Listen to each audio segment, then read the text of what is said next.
The desert at night was a cruel place. The same ground that burned feet by day turned to frozen stone once the sun dropped behind the mesas. The silence was heavy, broken only by the sharp cry of a distant coyote. Under that endless sky, a little girl named Emma wandered farther than any 6-year-old should have. She had hair like threads of gold tangled by the desert wind, and in her arms she clutched a faded blue blanket, the only thing that made her feel safe. She had slipped away from her family's wagon camp out of curiosity, following the shimmer of the stars and the whisper of the night, not realizing how dangerous the wilderness could be. Emma was about to turn back when she spotted movement near a cluster of rocks. At first, she thought it was an animal, but as she crept closer, her wide eyes settled on a figure kneeling in the dust. It was a young woman with long dark hair, her clothing rough and earth-colored, her arms wrapped tightly around a tiny baby. The baby's face was pale, its breath shallow, and the woman rocked it desperately, trying to shield it from the cold with nothing but her thin shawl. Emma froze. Her father's warnings about the tribes echoed in her ears. She stepped forward, holding her blanket tightly against her chest. For a heartbeat, the two simply stared at one another, a frightened mother with everything to lose, and a little settler girl who had nothing to give but her blanket. Then Emma moved. She stretched out her arms, offering the cloth, her voice trembling but sincere. "For the baby," she whispered. The mother hesitated, torn between mistrust and desperate need. The baby gave a weak cry, and the decision was made for her. She reached out, her hands shaking, and pulled the blanket gently around her child. Warmth spread slowly over the infant's tiny body, and for the first time that night, the mother's eyes softened. But the fragile moment was shattered by a sound that made the ground itself tremble. Hooves, dark shapes emerged from the desert haze. Warriors on horseback, their faces unreadable, their presence commanding. Emma stood motionless, heart hammering, wondering if she had just stepped into the most dangerous moment of her short life. The circle of riders tightened, their horses snorting clouds of steam into the icy air. The desert wind carried the creak of leather and the faint rattle of weapons hanging from their sides. Emma gripped her small hands together, trembling, her bare feet pressed into the cold sand. She wanted to run, but her legs refused to move. The mother held her baby closer, the blue blanket wrapped tightly around its fragile body, her dark eyes darting between the warriors and the little girl, who had just given everything she had. One of the younger men leaned forward on his horse, his face hard, suspicion burning in his gaze. He barked words in his own tongue, sharp and quick, and though Emma could not understand them, she felt the weight of their anger. She had been told these men were dangerous, that they would never show mercy to outsiders. And yet, standing there, Emma did not see enemies. She saw people whose lives were written on their faces, people who had seen too many winters, too much loss. The leader of the riders, an older man with braided hair streaked with gray, raised his hand. Instantly, silence fell. He dismounted slowly, his boots pressing into the sand, and stepped toward Emma. His shadow loomed over her tiny frame. Emma tilted her head back, her heart pounding so loud she thought the whole desert could hear it. The man's eyes studied her not with cruelty, but with a depth she could not understand. He turned his gaze to the baby wrapped in the blue blanket, then back to the child who had given it. For a long moment, nothing moved. Then the man crouched low, bringing himself to Emma's height. He did not smile, but neither did he threaten. His hand, rough and weathered, reached out not to strike, but to rest lightly on her shoulder. He spoke softly, his voice deep and steady, words she could not make out, yet something in his tone felt less like anger and more like respect. The other warriors muttered among themselves, still uncertain, but they did not advance. The young mother's eyes shimmered with tears as she looked from her baby to the little settler girl who had bridged an impossible gap with a single act of kindness. Emma did not know what the riders would decide. All she knew was that the desert was colder than ever, and yet, in that circle of strangers, she had given warmth where it mattered most. And though she was only 6, she had set into motion something greater than she could imagine.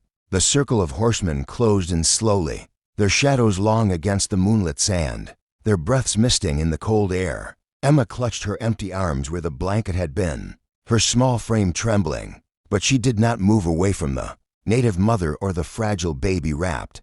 Against her chest, the leader of the riders dismounted, his tall figure casting a dark shape across the desert floor. His eyes, sharp as an eagle's, studied Emma with a mixture of suspicion and surprise. The men around him muttered in low tones, their hands never straying far from their weapons, for they could not understand why a settler child stood before them in the dead of night offering protection. Instead of fear, Emma's voice caught in her throat, but she lifted her chin and whispered, "Please, don't hurt them." The chief's brow furrowed, and for a long moment the silence pressed down like a weight. The mother, still kneeling, bowed her head in shame and gratitude, her hands tightening on the baby wrapped in blue. One of the younger warriors barked angrily, pointing at Emma as if she were a danger, but the chief raised his hand and silenced him. He stepped closer, his boots crunching on the dry earth, and crouched to Emma's level. The fire in his eyes softened ever so slightly when he saw that her hands were scraped from walking barefoot, her dress torn, her small body trembling but her spirit unbroken. In that instant, he saw not an enemy, but a child who had chosen mercy when fear would have been easier. The chief spoke in a deep voice, his words rolling like thunder, and though Emma did not understand the language, she felt their weight. The warriors slowly lowered their weapons, but the tension still hung in the air, heavy and sharp. The mother whispered something hurriedly to the chief, clutching the baby tighter, and his gaze lingered on the blue blanket before returning to Emma's determined eyes. After what felt like an eternity, he rose and gave a command. The riders shifted, their horses snorting, and the circle opened just enough for the mother and child to move forward. To Emma's surprise, a hand was extended toward her not in anger, but as an invitation. The chief lifted her onto his horse, seating her carefully in front of him. The desert wind whipped through her hair as the group began to ride toward the distant glow of campfires. Emma looked back only once, watching the blanket wrapped tightly around the baby. She did not know where they were taking her, nor what would become of her, but she felt something stir in her chest, a strange mix of fear, hope, and the quiet certainty that her simple gift had changed everything. The ride through the desert seemed endless, the rhythm of the horses echoing against the cliffs, but Emma sat silently, her small hands gripping the mane of the great beast that carried her. The chief's steady arm held her in place, yet she felt no threat, only the weight of countless eyes watching her from the circle of riders. The mother rode close by, cradling her baby who now slept peacefully wrapped in Emma's blanket, its tiny chest rising and falling in warmth instead of shivers. Every so often the mother glanced at Emma, her face caught between gratitude and disbelief, as if she could not fathom why a settler child had done what even grown men might have feared to do. The desert night grew colder. It was the tribe's camp. As they approached, dogs barked, women rose from their fires, and children peeked from behind their mothers' skirts. Murmurs swept through the camp at the sight of the chief returning not with spoils of battle but with a strange, golden-haired girl riding among them. Emma felt her heart pound against her ribs, every instinct telling her she was stepping into danger. Yet when they entered the circle of firelight, the camp did not erupt in anger. Instead, silence fell, thick and curious, as the chief dismounted and gently lifted Emma down from the horse. He set her on her feet before the fire, where sparks flew upward into the cold night sky. The mother approached, bowed low before her people, and revealed the baby swaddled in blue.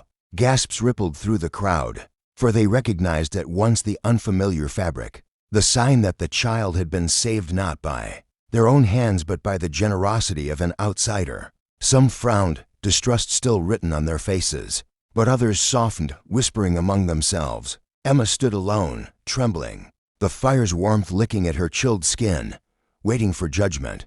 The chief raised his hand and spoke in a commanding tone, his words rolling like waves over the gathering. The people listened, their eyes fixed on Emma, on the mother, on the baby now breathing calmly in its sleep.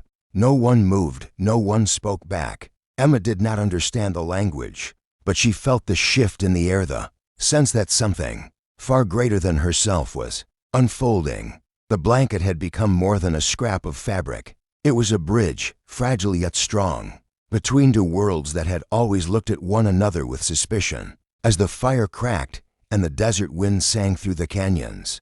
Morning came with a soft light spilling over the desert, chasing away the frost that clung to the earth. Emma woke beside a fire, wrapped in a fur blanket not her own, the smell of smoke and roasted corn heavy in the air. For a moment she thought it had all been a dream, but the low murmur of voices around her reminded her she was far from her family's camp. The tribe had gathered in a wide circle, men, women, and children alike, their faces lit by the rising sun.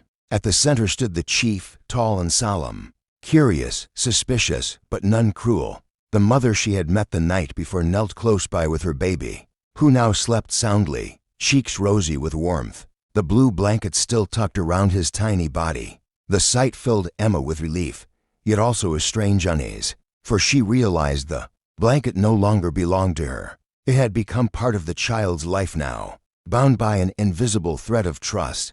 The chief spoke, his voice low but powerful, each word rolling over the people like a steady drum.